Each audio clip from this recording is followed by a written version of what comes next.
A escola de samba Portela, em seu desfile nesse ano 2026, decidiu contar uma história do Rio Grande do Sul que o próprio Rio Grande do Sul finge não saber. Ou não sabe mesmo, porque há um projeto político para esse desconhecimento. Nesse vídeo eu vou falar sobre esse mecanismo histórico de apagamento da negritude no Rio Grande do Sul. O que eu quero dizer com isso? É que houveram mecanismos que empurraram a presença negra para fora da representação e do projeto sociopolítico do Estado. Projeto aqui eu não falo em conspiração, eu falo num processo histórico. Então, se esse tema muito sério te interessa, senta aqui que eu vou te contar tudo, claro, com fontes históricas. Prepare o seu coração. Para começar, eu vou organizar esse tema em 3 camadas para a gente não se perder no meio do caminho. Número 1, vamos falar sobre um discurso científico e institucional muito vigente no Rio Grande do Sul que ajudou a criar essas hierarquias raciais. 2, a gente vai pensar como instituições culturais como o CTG definem quem fica dentro do pertencimento e quem fica do lado de fora. E 3, como essa negritude é retratada nos festivais nativistas. Ou seja, quando a negritude aparece nos festivais, como ela aparece? Para ancorar nossa análise sobre a presença negra no Pampa Gaúcho, eu trago algumas fontes. São registros que nos mostram que essa presença existe. A questão é como e quando ela é narrada. Há registros de negros como tropeiros e condutores de tropas até Sorocaba em iconografia do século XIX, feitas por Debré. Há também fotografias de soldados negros em conflitos regionais no final do século XIX e início do século XX. Assim também como fotos mostram soldados negros nas revoluções de 1893 e 1923. E há também toda uma documentação sobre a presença negra na pecuária e no trabalho campeiro. Se a presença existe, por que ela some do retrato oficial? E é aqui que entra o mecanismo. O gauchismo, como um movimento ideológico de construção de uma identidade para o Rio Grande do Sul, sempre afirmou que o negro pouco contribuiu para a formação étnica do gaúcho. Livros de autores como Manuelito de Ornelas e Moisés Velhinho, considerados pilares do tradicionalismo, sempre afirmaram que os africanos tinham pouca experiência com o pastoreio, entre outras justificativas. Mas também se sabe que escravizados da Alta Guiné eram criadores de gado e foram utilizados na pecuária no sul do Brasil, o que também refuta esse argumento. Uma das raízes desse apagamento está no racialismo científico, também chamado de eugenia. A eugenia é uma ideologia étnica de branqueamento. Esse pensamento influenciou o Rio Grande do Sul ao longo do século XX.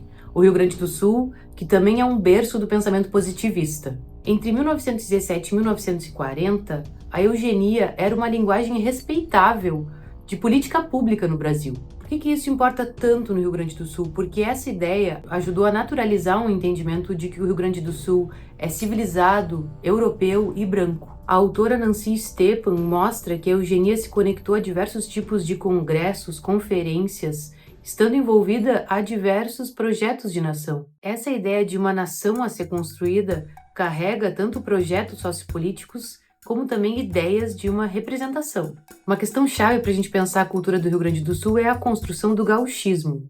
Nessa construção, o gauchismo focou na descendência europeia, para se diferenciar da ideia de um gaúcho platino, com a ideia também de subverter a ideia separatista do Estado e tentar integrar o Rio Grande do Sul ao resto do Brasil. Ao longo do século XX, se consolidou a criação de um gauchismo hegemônico, através da criação do movimento tradicionalista e também da elaboração de leis. Há evidências acadêmicas da exclusão racial na sociabilidade dos espaços dos CTGs. E também o registro da criação de CTGs para negros devido a esta exclusão. Na dissertação da autora Giane Escobar, ao discutir clubes negros e associativismo, ela afirma que no Rio Grande do Sul surgiram CTGs formados apenas por negros. Isso se dá, segundo ela, a mesma razão da criação de clubes sociais negros, que seria a exclusão desses espaços, isto é, a de não poderem entrar nos tradicionais CTGs dos brancos. Isso tem inúmeros desdobramentos hoje, inclusive no debate público sobre símbolos e memória, como, por exemplo, a reivindicação do movimento negro quanto aos versos racistas do hino rio-grandense. Agora eu entro na música nativista, música dos festivais, porque ela é uma das principais criadoras desse imaginário do que é o gaúcho. A dissertação de Ulisses Coelho da Silva entra direto nesse ponto. Ele analisa uma série de músicas do Festival Califórnia da Canção que retratam de alguma forma a figura do negro. Além disso, ele quantifica a baixa presença. Apenas 3,17% das canções abordam esse tema. Além disso, ele analisa que a maioria dessas canções são compostas por homens brancos, que enxergam o sofrimento alheio, mas sem uma responsabilização histórica. Ele mostra também como esse negro representado muda de acordo com as décadas. Nas primeiras Califórnias, aparece a tentativa de trazer essa temática em canções como Mãe Negra e Coto de Vela, porém sem citar a escravidão e as consequências do racismo. Ele traz uma questão crucial para entender os festivais. Compor para festival faz com que os autores se preocupem em agradar a estética do evento e o gosto dos jurados. Dessa forma, a negritude entra como temática quando cabe numa moldura moral e estética do evento. Segundo o autor, muitas vezes isso empurra ainda mais a negritude para um lugar do aceitável. A dor histórica já encerrada, uma moral universal de somos todos irmãos, ou uma representação de uma figura lenda. Também trazendo um outro contraponto em música, eu trago o artigo de Correia e Neckel. Fazendo uso da análise do discurso, eles analisam a canção Negro de 35, apresentada na 17ª Califórnia da Canção, em 1987. Eles perguntam como esse passado é contado através dos aparelhos ideológicos do Estado e como a performance do César Passarinho produz sentidos políticos que transcendem a voz. Na análise, eles descrevem essa performance como um confronto da potência vocal e da sua contenção corporal, e leem essa canção como uma denúncia da opressão histórica do Rio Grande do Sul.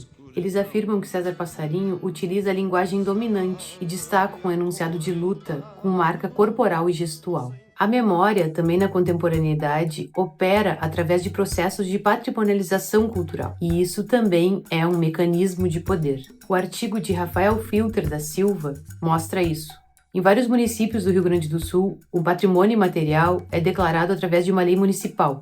Na prática, funciona como uma espécie de carimbo oficial que legitima certos eventos. Também abre porta para financiamentos, também consolida uma memória pública específica. Nos exemplos que ele analisa, todos os eventos patrimonializados são da cultura tradicionalista. A Semana Farroupilha de Arambaré, a Prova de Laço em Caçapava do Sul e o Rodeio Nacional de Campo Bom. Ou seja, são eventos e práticas que já ocupam o imaginário do que seria a cultura gaúcha. Repare que o artigo não está dizendo o problema é o rodeio existir. O argumento é que declarar um patrimônio por lei, sem um processo amplo de escuta e inventário, pode funcionar como uma espécie de atalho político. Quem tem representação na Câmara e capital social consegue transformar o seu evento em patrimônio, enquanto outras memórias, outros eventos e festividades ficam apagadas. Para o autor, esse filtro hegemônico tende a não reconhecer eventos e patrimonializações de bens culturais não brancos e de grupos fora das elites políticas locais. Dá para ler assim, não é só porque não patrimonializaram eventos negros por acaso. Também o modo como se patrimonializa pode operar como uma política de apagamento, porque reforça oficialmente uma versão única de cultura e tradição. O resto vira cultura paralela, o exótico, ou fica sem selo nenhum mesmo.